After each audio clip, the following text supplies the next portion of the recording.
আসন্ন Chittagong city corporation চসিক নির্বাচনে mayor পদে বাংলাদেশ জামায়াতে ইসলামীর পক্ষ থেকে বড় ধরনের চমক আসতে পারে। দলটির সম্ভাব্য প্রার্থী হিসেবে বর্তমানে আলোচনায় রয়েছেন ঢাকা বিশ্ববিদ্যালয় কেন্দ্রীয় ছাত্র সংসদের ডাকসুর ভিপি আবু সাদিক কায়েম। দলীয় সূত্রে জানা গেছে, জামায়াতে ইসলামীর চট্টগ্রাম মহানগরী শাখা ইতিমধ্যে সাদিক কায়েমের নাম প্রস্তাব আকারে কেন্দ্রে পাঠিয়েছে। ক্লিন ইমেজ এবং ছাত্র আন্দোলনের নেতৃত্বের কারণে তাকে প্রার্থী হিসেবে বেছে নেওয়ার বিষয়ে স্থানীয় ও কেন্দ্রীয় পর্যায়ে ইতিবাচক আলোচনা চলছে।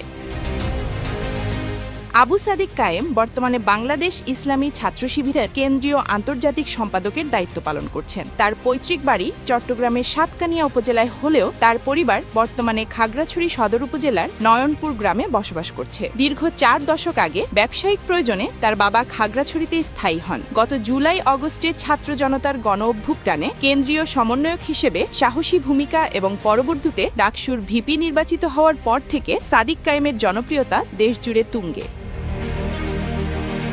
জামায়াতের নীতি নির্ধারকরা মনে করছেন, চট্টগ্রামের স্থানীয় ভোটারদের পাশাপাশি তরুণ ও শিক্ষার্থী সমাজের ভোট টানতে সাদিক কায়েম হতে পারেন সবচেয়ে জুৎসই প্রার্থী। বিশেষ করে বর্তমান রাজনৈতিক প্রেক্ষাপটে প্রথাগত রাজনীতির বাইরে শিক্ষিত এবং আধুনিক নেতৃত্বের প্রতি জনগণের যে আগ্রহ তৈরি হয়েছে, তাকে কাজে লাগাতে চায় দলটি।